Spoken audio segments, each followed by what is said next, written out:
All right, thank you for staying. Going straight to the dailies on Daybreak. We have in the studio Ben Sherman, Director of News, Voice of Nigeria. He joins us to give perspectives to these stories. Thank you for joining us on Daybreak. My pleasure once again. You're welcome. Thank you for coming. All right, now we'll begin with the Daily Trust newspaper. Leads with political stories, of course, is the season. We have the story that says Buhari woos APC governors over choice of successor. Move not president's agenda, that's according to sources. Why he allows many contenders to compete. Yerima there saying, another one says, President can't force own choice on Nigerians, according to civil society organization. At the top there, above the lead story, you see a fresh crisis in APC as vice chairman rise against Adamu. You'd find the details on page 19. And then Tamwal moves to run for Senate after stepping down for Atiku. The pictorial there shows you the president during his meeting with the APC governors, and also beside that, CJN's sons win APC PDP tickets for National Assembly seats. The next one, journalist pupil shot as police disperse protesters in Oshogbo. And then man breaks into Lagos cemetery, steals skull. You'd find that also on page 37. At the very bottom, two Zamfara banditry kingpins, others killed in a rival clash. 30 vigilantes feared killed. That's that for the Daily Trust newspaper this morning. And on to the Punch newspaper. The lead story for the Punch newspaper is also a political story. It goes, presidency search for strong consensus candidate. Buhari directs APC governors. There's a writer that says the chosen one must be nationally acceptable, possess electoral value. President didn't disclose his favorite, says Nasarawa State Governor. Akeredolu backs consensus. APC governors in strategic meeting as Oyegun grills Oshibajo, Lawan, Bello, others. Then we also have the story there. The Lagos International Airport runway lights collapse. Pilots warn fan. Buhari embarks on 8th foreign trip in 5 months. Okada ban begins today. Lagos deploys more boats. Then we also have the story here. Kidnappers showed us decomposing bodies. Church paid 100 million ransom. Methodist prelate. And at the bottom, there's the story here. 2,334 domestic violence cases in 4 months. Worrisome. That is from the Lagos State government. Couple, 3 children die. Lagos police suspect generator fumes. Then there's this other story here. A Lagos factory worker loses hand in industrial incident. Firm blames the victim. These are the major stories on the Punch newspapers for today. All right, now the Nation newspaper leads also with a political story.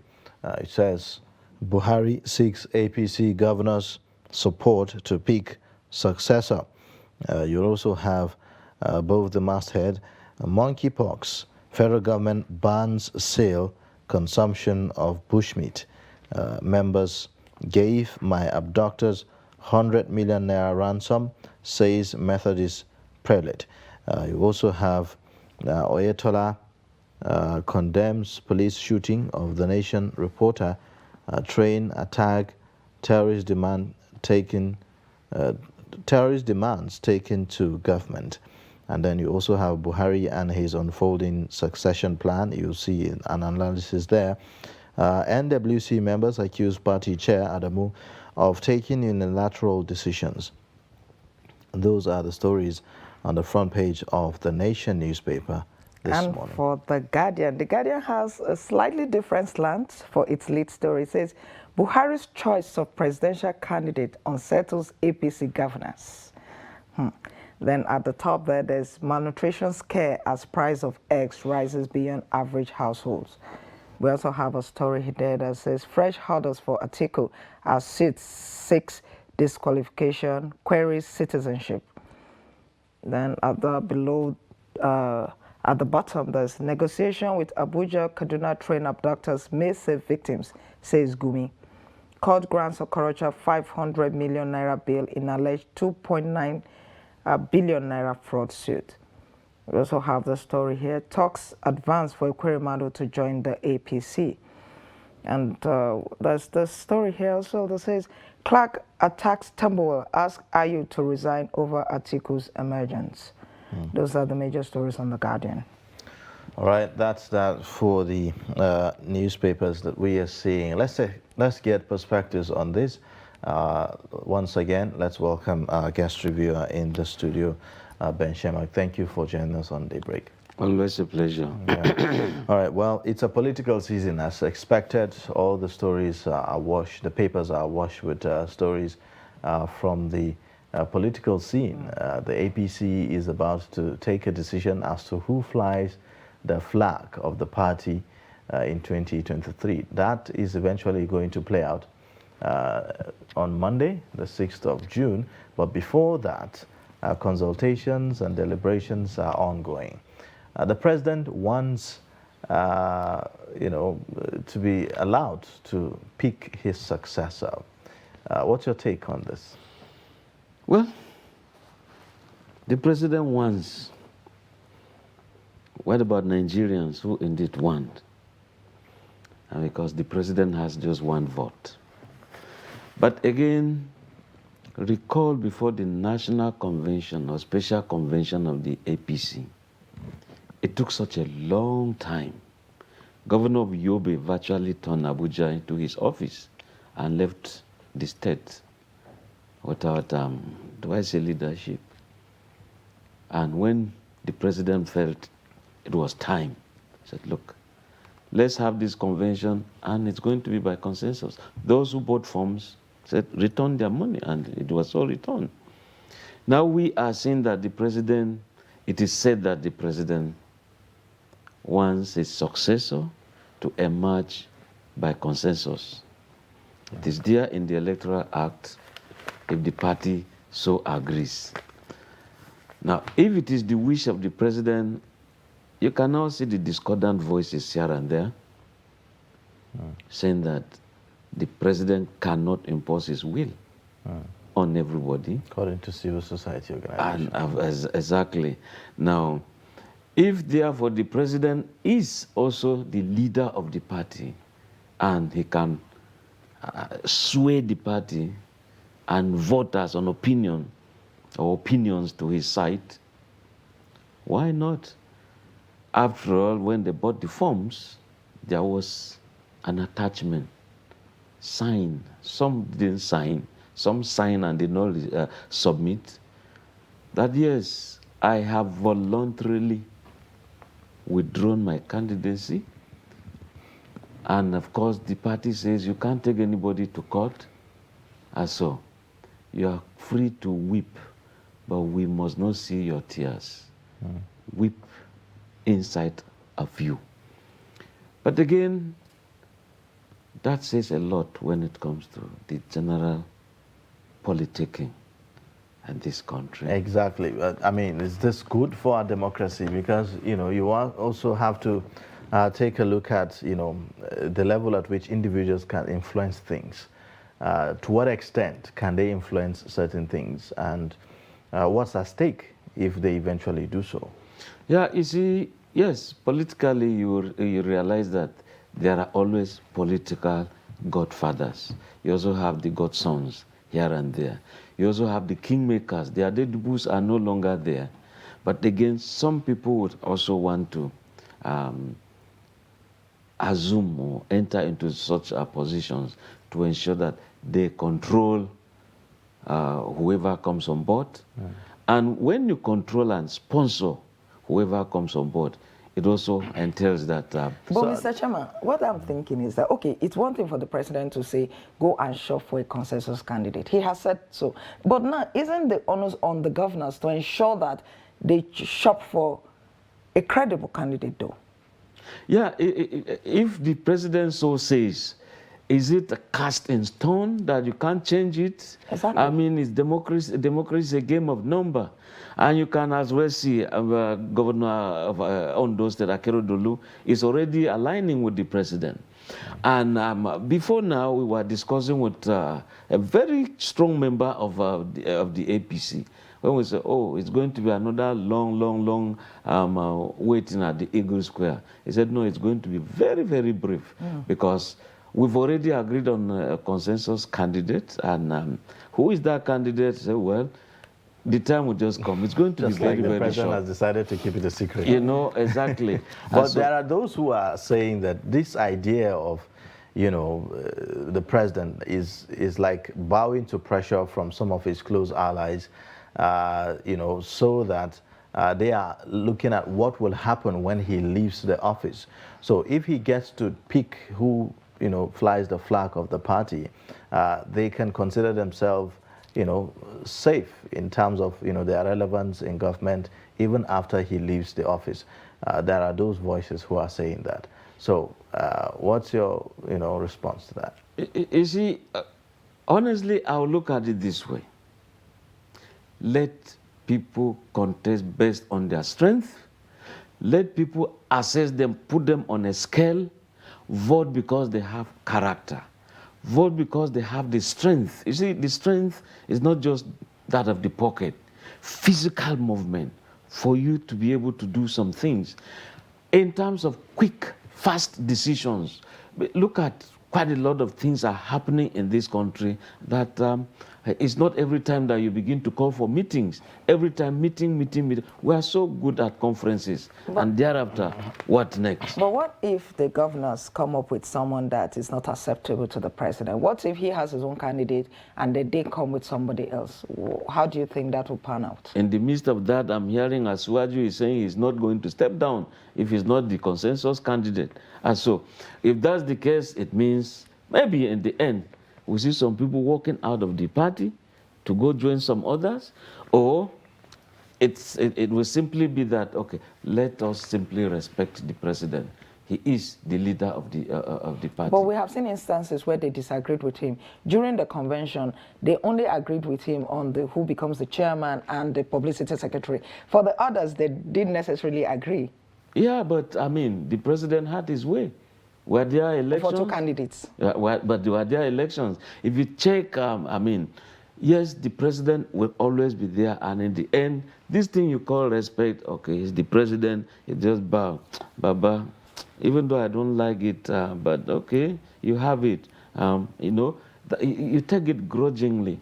If that is going to be the issue, just do it the PDP way. Let everybody come on board, do your campaign, and of course, let the delegates also vote for you.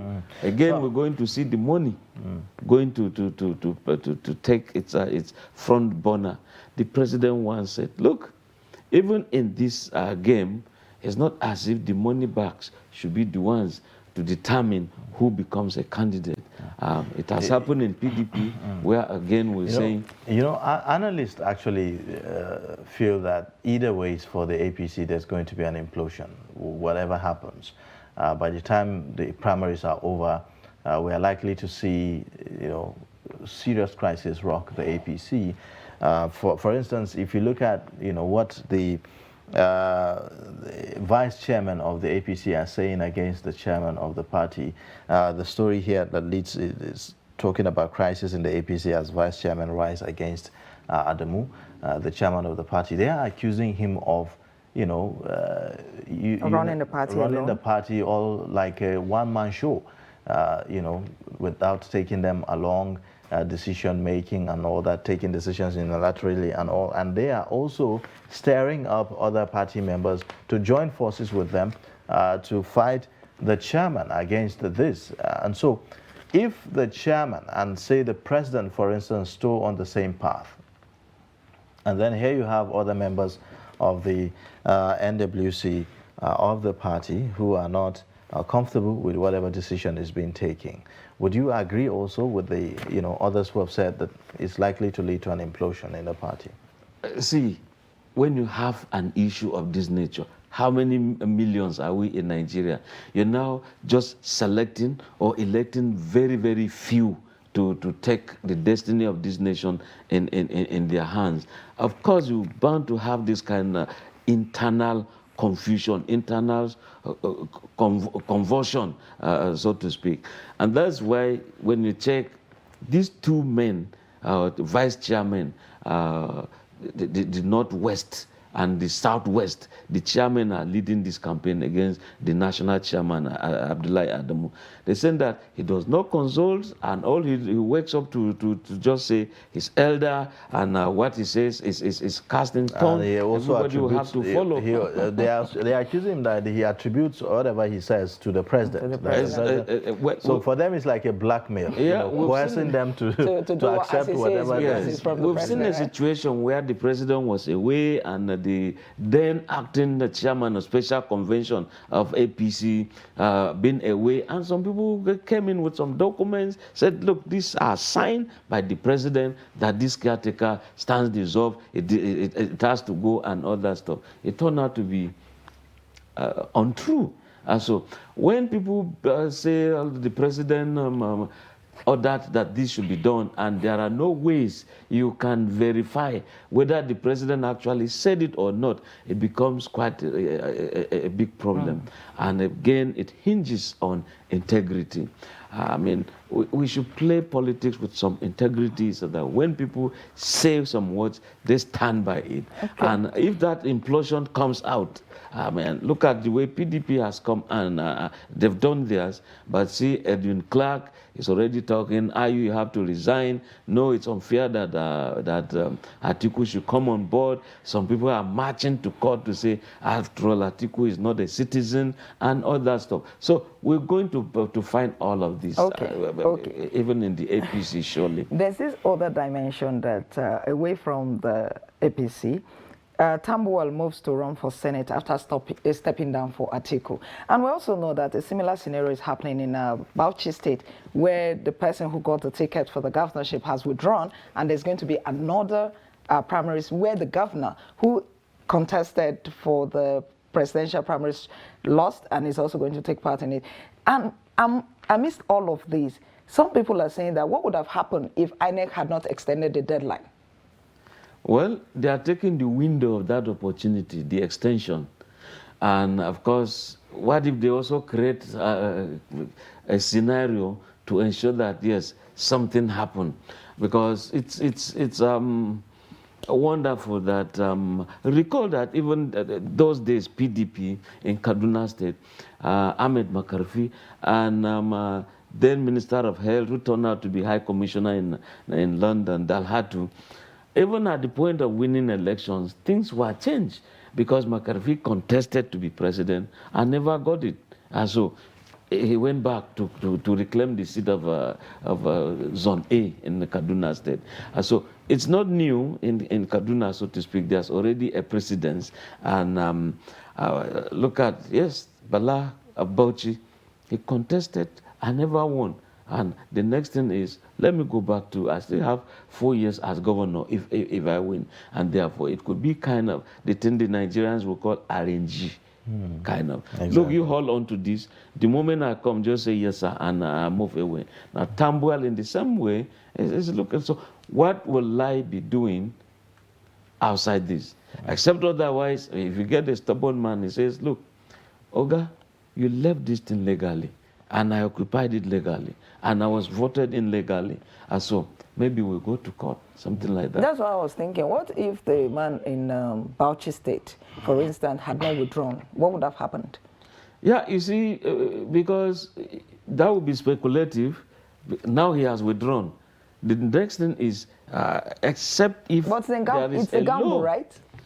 Well, morally, you say it's not right. But if it is not enshrined in the law is blind as to any provision in that game, of course, it will be right. All right, let's move away from politics now. There are some other interesting stories I saw on the Punch newspaper. It says federal government sends 640 soldiers on peacekeeping duties amid insecurity. That should worry us, isn't it? Well, it all depends. Peacekeeping where? If peacekeeping is around contiguous nations, and if peacekeeping will ensure a blockade, a kind of arms coming into our territory, our frontiers, why not? We But could have this it. is not joint Yes, we task also force. have. We have joint task force. This is not one of those multinational joint task force. This is peacekeeping. So going to another country, you know, fighting on the soil of that country to maintain the peace. That's what this is. So I think that if it has to do with, you know, within the neighboring countries to Nigeria, it will have to be under the multinational joint task force scheme, isn't it, or program? Yes, it will be, but if you check, maybe the team that has gone for this peacekeeping it belongs to the Blue Helmet, the UN. If that's the case, I mean, it's a global requirement. But should Nigeria be sending troops outside? Shouldn't there be some kind of, you know, review of whatever agreements have been had, even if there is? With that respect, considering the fact that we are dealing with a whole lot here on our soil. And one of the reasons, or one of the issues that have been raised time and again by analysts, is that we do not have enough boots on the ground. So how is it that we are now sending our troops, you know, to other countries when our own house is on fire? What do you think about those soldiers going to also get some experiences and coming back and put that into practice in Nigeria? I think that the fact that my house is on fire and my neighbor's house is also on fire, or a distant neighbor's house is on fire, and I feel that, yes, I am quenching mine, and I see that theirs is also as dangerous as mine, that I can extend a bucket of water or two. Why don't I do it? That is just humanity. When you do not have enough buckets?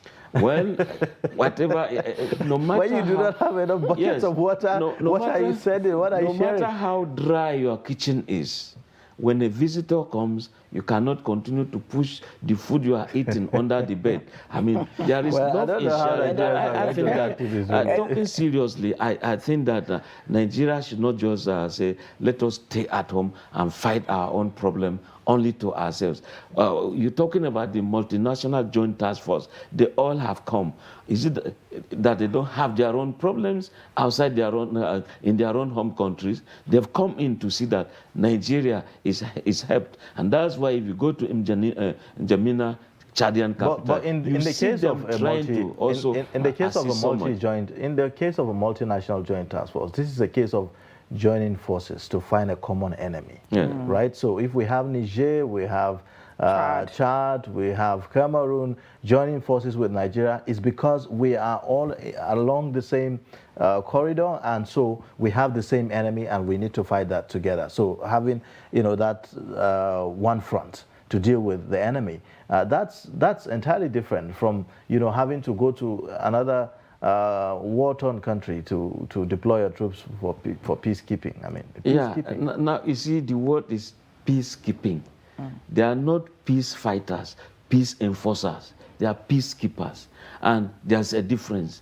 I mean, there is diplomacy involved in peacekeeping, but when you go to enforce the peace, you are not using the carrot any longer. You use the whip. You use the koboko, so to speak. I think what he's trying to say is that do we have people to spare at this point? Well, does Nigeria have people to spare? I should say, if they don't have, then why have they sent? It's because they have seen that Nigeria is capable of assisting, and I think that Nigeria should assist. After all, I mean, just like we've just said, if other nations, even though they are contiguous nations, they feel that... Only yesterday, about 30 vigilante members were killed in Zamfara. They were killed by bandits. Yes, they were killed by bandits, and of course, that appears to be they were caught up in what you call crossfire, because there was this fight by Bello Truji, and his rival group around Shinkafi area, and of course, they killed themselves. Just the way ISWAP and Boko Haram at the point fought themselves, and indeed they ensured that this anti-human being, Shakau was killed. So people's prayer, people's hope, God is not asleep. So if the vigilantes were caught in that kind of a thing, may their souls rest in peace. But again, we should begin to look at our own security network. Some easy things that, that are some warning signals that are so palpable. Now, Lagos is today banning what you call these Okadas. Go and find out how many Northerners are involved in that thing. They will move, you see them moving in trailers. They now come back to Abuja here, where we are told Iswa, Boko Haram are locking around. They come meet in some camps. Now we are saying, send them back to some villages. Villages have been overcome, and farmers cannot go to farm. Check today. The moment there's a clash, a brush between an Okada rider, motorcycle rider, the whole group will just come. It doesn't matter who is at fault. You see them with cutlasses. Look, what is happening around. In fact, there's a story in that respect.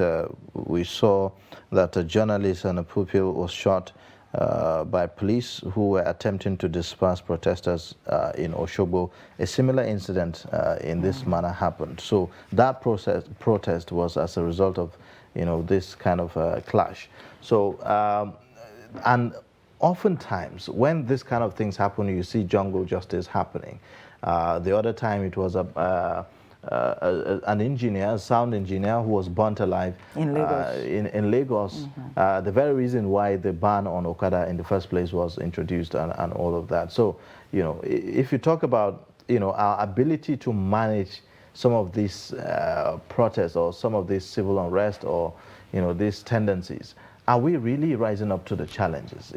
Beyond banning the Okada riders, in public places, for instance, what does it say about, our policing, in public places to ensure that there is order, law and order? Honestly, just take a ride. Abuja, Nyanya, Kefi Road. Take Julius Berger going to Suleja. Take Airport Way, Lugbe. You see the kind of arms. When I say arms, I'm not talking of guns this time around. I'm talking of very sharp cutlasses, very sharp knives, some piercing instruments that you wonder what they all are for. I had a point asked one. He said, "Oga, won't you protect yourself?" I said, "Against who?" He said, "Anything can happen. Oga, learn to have something." I mean, he was so... He was so serious about it. And these are things. Just 2 weeks ago, I had to save a lady who indeed a motorcycle hit her and fell down. She didn't stop, and they just ran after her, encircled her, brought out cutlasses. I mean, it was that serious. Lugbe here, I still know the lady's house because I had to do some kind of rescue. I'm not pressing myself. You are saying, are we ready for all of this? I think the police, every DPO, should begin to know where are the chairmen of this association of Okada riders, where are the officials, so that knowledge is given unto them. Life is precious. Are we at that point, really? Have we not passed that point where we would say, okay, because from what it seems like even the leadership of those associations are no longer in control of even their members, from what it looks like. So should we be looking at, moving this large number of young people into other ventures or maybe some other things where they find meaning for themselves, rather than just the Okadas? Because the Okada, Keke, yes, we all need them, but the truth is that they are becoming more of a nuisance. Absolutely. So how best can we manage, this? How best can we manage these people? I recall the case of Kaduna State when crises were so much in the state. Then Governor Makarfi decided, look, these youths, it doesn't matter where you are from, form yourselves into groups of 20, 25, 30, and join yourselves, irrespective of religion, irrespective of tribe. You know, Kaduna is a kind of a mini Nigeria. Every tribe is there. And so they joined themselves into groups, and they took them to farms, gave them large farms, and of course the tractors were there. They all were engaged, and that was how, I mean, you harvest, you sell, and in the end it was a kind of a dash to them by government. We are not seeing continuity when it comes to that. And one thing that bothers me is the fact that, okay, these Okada people, they do what they do, and then the first thing the government says is, I'm going to ban them. When you ban them, what do you do? What is the alternative? Because we have insecurity crisis in the country. When you ban them and they don't have anything to do, I mean, they could go into crime. Absolutely. Angry youths can be soldiers, foot soldiers waiting to be used. And we're approaching elections where we're going to have all sorts of vanguards for Senator this, vanguard for Governor that, vanguard for this political failures here and there. And in the end, when you win elections, you abandon them. What happens? All the drugs they've been given here and there, moving with sharp knives, all sorts of sarasuka, all sorts of, just name them, ekomok. They all are over the place, and we tend to see them as friends in the political process. It is not so. Let's simply engage these youths the way they should be engaged. And again, the way people, you see convoys moving, tinted glasses, no single identification number. We don't know who indeed are in those vehicles. If they are governors, what is it that should be hidden? I think that their number should simply be a plus to them. I'm the one moving. This is my convoy. But when every number, identification number, is removed, everyone is tinted, I mean, it's just not the best for this country. Right. We don't know who is there. We don't know what is being shipped, to where and for what purpose. I mean, we should have a situation where the IG should ensure that the ban against this use of siren, tinted glasses, and unnecessary convoys should be checked seriously. Okay. All right. Thank you so much for joining us on Daybreak this morning and